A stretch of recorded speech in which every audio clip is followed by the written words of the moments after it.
How Americans are spending their money seems to be a popular Weibo post this week. And according to a Weibo post that cites The Atlantic, the average American is spending a third of their income on housing, 17% on transportation, 13% on food, 11% on insurance, 7% on healthcare, 5% on entertainment, 4% on cash contributions, 3% on clothing, and 7% on other expenditures.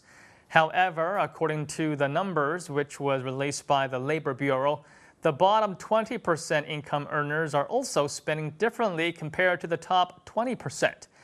Those that earn less spend more of their money percentage-wise on housing, while those who make more spend a lot more on insurance.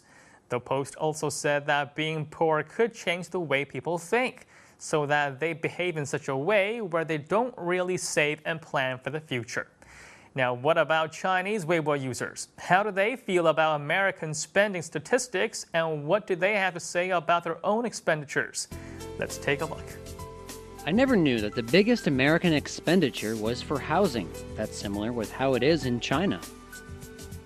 I think Chinese people pay more for their housing because everyone is on a mortgage.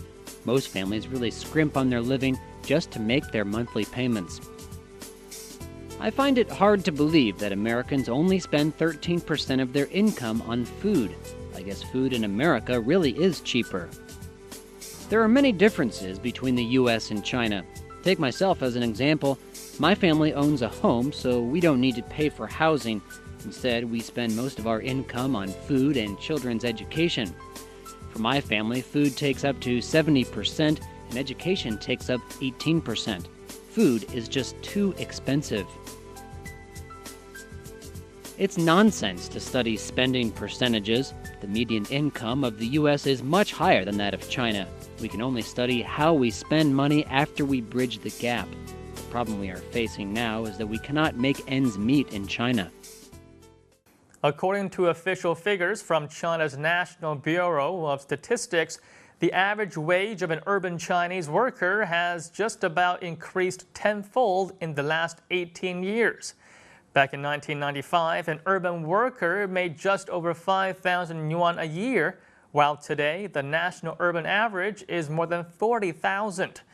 Now, there's also a great disparity between the incomes of the various provinces and areas. Not counting special administrative zones like Hong Kong and Macau, Beijing and Shanghai had the highest average income at over 75,000 yuan, or roughly $11,000 a year, while the northeastern province of Heilongjiang, that borders Siberia, had one of the lowest urban wages at just over 31,000 yuan, or roughly $5,000. Now, consumption is also one of the most pressing issues in China, as the government and experts believe it is key to China's continued economic growth. A consumerist lifestyle is very much a part of Chinese society, and the authorities do not shy away from it or feel that it's necessary to put a mask over it. Now, there are consumer festivals held throughout the year in certain areas of the country where people are encouraged to spend more money.